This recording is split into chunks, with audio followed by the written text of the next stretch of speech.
Before we dive in, tell me where you're listening from and what pulled you into this story. If it spoke to you, drop a comment. Your words help keep history's forgotten voices alive. London, May 19th, 1536. A queen kneels on the scaffold, the wind flicking the black veil away from her face like a final act of betrayal. She is 35 years old, dressed not in royal jewels but in a plain dark gown, stripped of titles, stripped of crown, stripped of everything except the one thing her enemies never managed to take, her composure. The executioner stands behind her, not with an axe, but a sword, a French blade, sharp enough to end a life in a single stroke. The crowd is silent, stunned not by the death they're about to witness, but by the fact that she is calm.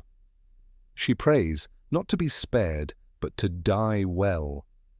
The charges against her read like a fever dream: adultery with 5 men, incest with her brother, scheming to poison the king, plotting the king's death, witchcraft, even seducing Henry VIII with sorcery, as if intelligence itself was a supernatural crime.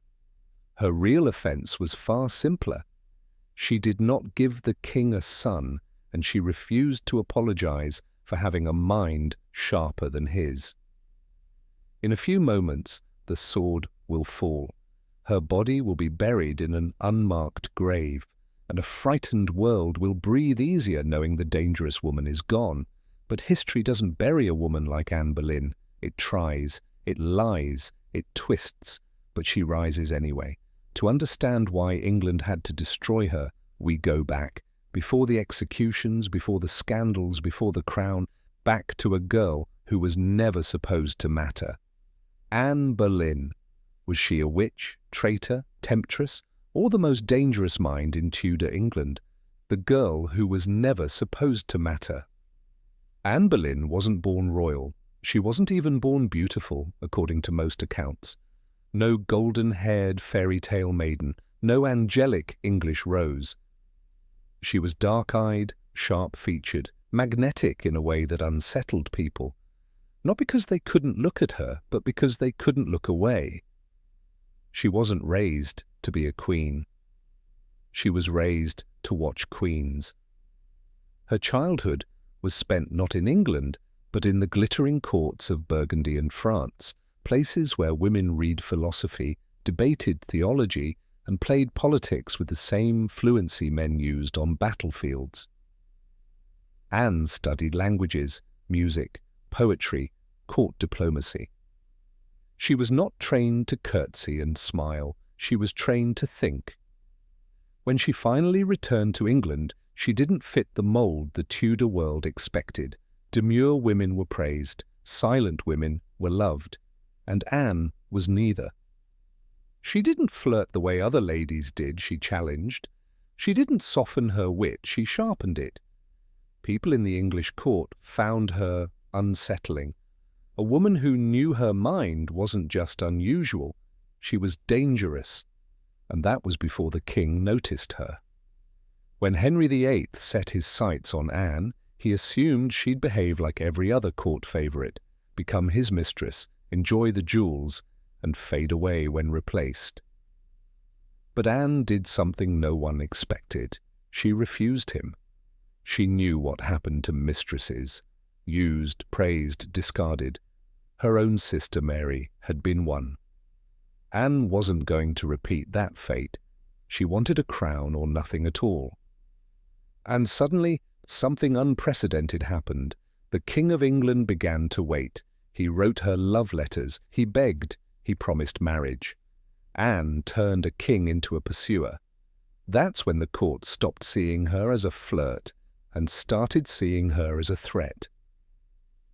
The world forgives powerful men, but never loud women. Henry was praised for chasing her. Anne was condemned for not being caught. But what made her dangerous wasn't her refusal, it was her mind. Anne wasn't just a romantic obsession, she was a political force. She aligned herself with scholars, reformers, early Protestants who believed the church was corrupt and England should no longer bow to Rome. She wasn't just changing a king's heart, she was changing a kingdom's future. And that's exactly when her story stops being a love affair and becomes a revolution. Because when a woman's influence grows larger than her beauty, men stop whispering desire and start whispering ruin. The Queen built from a scandal. When Henry VIII finally decided he had to have Anne Boleyn, the problem wasn't passion, it was paperwork. The king was already married. Catherine of Aragon had been queen for more than 20 years, a Spanish princess, aunt to the Holy Roman Emperor, and the only reason England still had peace with half of Europe. But now she was an obstacle, because she had given Henry only one living child, a daughter. Henry convinced himself, and then the world, that his marriage to Catherine had been cursed by God. He claimed Scripture forbade a man to marry his brother's widow. Never mind that he'd ignored that passage for 2 decades. Never mind that Catherine herself insisted the marriage had never been consummated with the first husband. Facts didn't matter anymore. The king wanted out, and he wanted Anne Boleyn at the end of the aisle. But the Pope said no, so Henry did something no English king had ever done before. He decided he didn't need the Pope. First came pressure on scholars, then pressure on clergy, then pressure on Parliament, then the break. England did not become Protestant overnight. It became Henryist. One man, one crown, one ego now bigger than the Church of Rome. And the woman standing beside him, the one who encouraged him to read reformist texts, who handed him banned books, who surrounded herself with scholars and radicals, was Anne Boleyn. History loves to pretend Henry changed religion for love. He changed it for control. Anne was simply the spark. In 1533, the king secretly married her. Catherine was exiled. The Pope excommunicated them both. And Anne Boleyn became Queen of England, 6 months pregnant with the child who was supposed to prove God was on their side. Every enemy she had been gathering for years now sharpened their knives. The crown becomes a cage. Anne Boleyn did not turn into a docile royal after the wedding. She didn't sit in the shadows or play silent figurehead. She ruled beside Henry. She advised him, she challenged him. She interrupted him in council, something even noblemen feared to do. She broke the mold of what a queen was supposed to be. And every time she tried to govern, the hatred grew. The court gossiped about her sharp tongue. Foreign ambassadors reported she was more feared than loved. Priests called her a devil in woman's shape. And then, the disaster. September 7th, 1533. Anne gave birth, a healthy child, a brilliant child, but not a son. Her name was Elizabeth. The king forced a polite smile, but something in him cracked. The moment the newborn princess was placed in Anne's arms, the clock began ticking toward the scaffold. Anne didn't know it yet. But she had already failed the one test no woman in Tudor England was allowed to fail. She gave the king a daughter who would one day rule the world, but not the son who would save him. The fall is always faster than the rise. Anne Boleyn had survived the court, the Pope, the nobles, the clergy, and the fury of Catherine's supporters. But she could not survive the one enemy no queen in Tudor England could defeat: a disappointed king. The first crack in her power wasn't political, it was biological. The miscarriages begins. In January 1534, Anne suffered a miscarriage. Whispers began immediately. She cannot give the king a son. God has cursed this marriage. She must have bewitched him. But Henry still defended her, still believed the son would come. Then came 1535, another pregnancy, another loss, and then the one that changed everything, January 1536. Anne miscarried again, this time a boy, a prince, dead before birth. Henry's reaction was ice cold. I see God will not give me male children. It was the moment the king stopped hoping for a son and started looking for a replacement. And there was already a name waiting in the wings, Jane Seymour. Quiet, obedient, pale where Anne was dark. Everything Anne Boleyn refused to be. Anne saw the danger long before Henry admitted it. A woman raised in French courts knew what it meant when men started smiling politely instead of reaching for your hand. You were already being erased. Anne's last weeks. April 24th, 1536. The investigation is launched. May 2nd, Anne is arrested and taken to the Tower of London. As she enters, she laughs, not from amusement, from disbelief. I am the king's true wife, she tells her guards. I have been his lawful wife for 3 years. She still believes Henry will protect her. She still thinks he loves her too much to destroy her. She still thinks the law will recognize truth over convenience. She has not yet understood the one rule of Tudor survival. The king's desire is law. The king's disappointment is death, the trial. Anne was not meant to survive. By the time Anne Boleyn was led into the great hall of the Tower, the seats were already filled, not with judges and with spectators, nobles, courtiers, old enemies, curious onlookers, and those who simply wanted to watch a queen fall. Anne faced 54 men acting as jurors. Not one was impartial. Not one dared rule against the king. She walked in tall, dressed in a deep crimson gown, the colour of martyrdom, no crown, no jewels, but she still looked more royal than anyone in the room.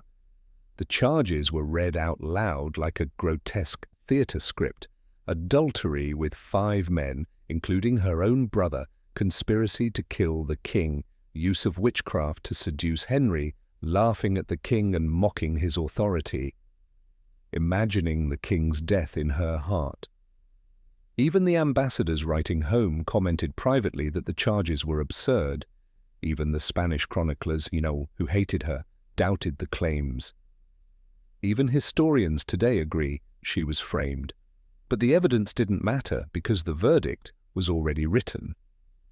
Before they killed the Queen, they killed the men she was accused with.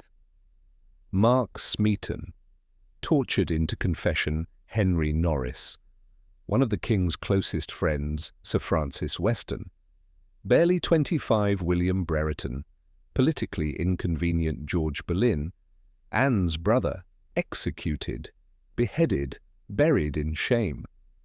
Their deaths weren't justice, they were stage setting. Henry needed the illusion of law, a performance convincing enough that England would accept the death of its queen. When Anne finally faced the scaffold, she did not curse, weep, or plead. She did not accuse the king. She did not deny God. She chose dignity as her last act of rebellion. She spoke clearly, knowing every word would echo through history. I am come hither to die according to the law, and by the law I am judged to die. I pray God save the king, for he is a good, gracious, and sovereign Lord. It wasn't forgiveness, it was strategy. A queen does not beg. A queen controls the story. And then, the strangest mercy. Henry ordered a French swordsman instead of an English axeman, so the death would be swift. She knelt upright, without a block. She prayed. She repeated the name of Christ. She kept her eyes open.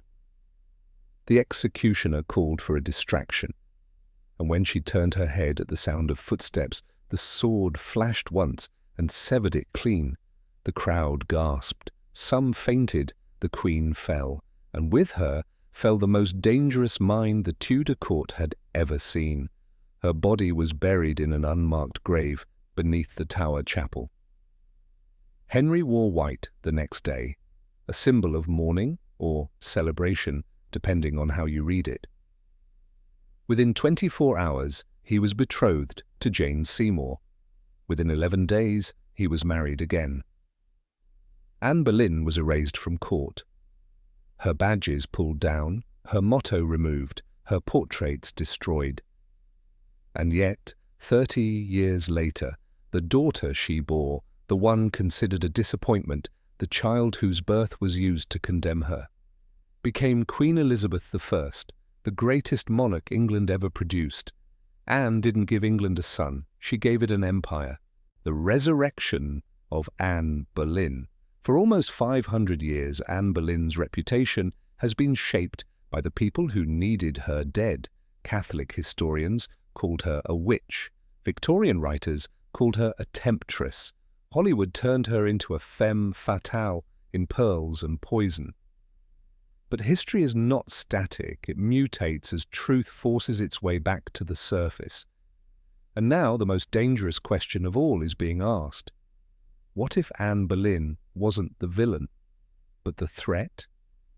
Not because she was wicked, but because she was impossible to control. Anne wasn't just a beauty in French gowns. She was a woman fluent in 6 languages, a supporter of religious reform, an investor in education, and one of the first English royals to embrace the idea that women should read scripture for themselves. Her personal library contained banned books. She funded scholars the church wanted silenced. She argued theology with the king and won. She wasn't just changing the bedroom politics of England, she was changing the ideological politics. Anne Boleyn helped bring the first English Bible into the royal court. She gave money to poor reformist students. She insisted that mercy, not fear, was the heart of God's law. That is not seduction, that is influence. And influence, especially female influence, scares men far more than beauty ever has. If Anne Boleyn had been stupid, she would have lived. The court could handle a mistress. It could not handle a woman shaping policy. Henry VIII killed Anne for not giving him a son. But history gave her something far more powerful, a daughter who proved she never needed one. Elizabeth I carried her mother's intelligence, her political talent, her charisma, her fire. Under her rule, England entered its golden age: Shakespeare, global expansion, military victory, religious stability, cultural bloom. The world remembers Queen Elizabeth I, but her crown was forged from her mother's ashes. Anne lost her life, but she won the future. So who was Anne Boleyn? A woman executed for crimes she didn't commit, a queen who reshaped religion and monarchy, a political mind sharp enough to terrify the Tudor court. The reason England broke from Rome, the mother of the most powerful queen in Europe, and the woman whose ghost still refuses to stay buried. She was called a witch because she was clever. She was called a traitor because she had power. She was called a temptress because she said no. But the truth is simpler. Anne Boleyn was not killed for what she did. She was killed for who she dared to be. And that is why she still fascinates us, because she forces the same question onto every century that tries to judge her. How loudly can a woman speak before the world decides she is dangerous? The trial never really ended. 500 years later, Anne Boleyn is still on trial. Not in the Tower of London, but in classrooms, documentaries, message boards, and TikTok threads. And the accusations haven't changed much. She's still called manipulative, still called seductive, still blamed for a man's choices more than the man who made them, because the world hasn't stopped punishing women for ambition. It's just upgraded the method. Anne is not just a Tudor tragedy. She is the blueprint for every woman who was told she was too much, too smart, too vocal, too political, too visible, too unrepentant. When men like Henry rewrite history, the woman is always the witch. When men change the world, they are visionaries. When women do, they are dangerous. And that's the real legacy of Anne Boleyn. She wasn't destroyed because she failed. She was destroyed because she succeeded at influencing power, at thinking beyond her station, at refusing to shrink so others could stay comfortable. Today she would not be executed. She would be torn apart online, by headlines, by hashtags.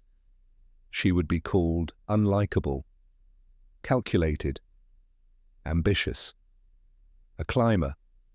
The language changes, the sentence does not. History didn't just kill Anne Boleyn, it tried to warn women through her. Step out of line and we will write your story for you. But here she is, 500 years later, still refusing to disappear. Still being studied, argued over, defended, reclaimed. Still whispering through the walls of the tower she never truly left. They took my life. They never took my voice. As the shadows lengthen and the stars begin to whisper, we close the pages of this ancient tale. In the hush of night, truth rests where faith once stood strong. Sleep gently now, wrapped in the echoes of empires long gone. Until next time, when darkness falls and another lullaby of a fallen world begins.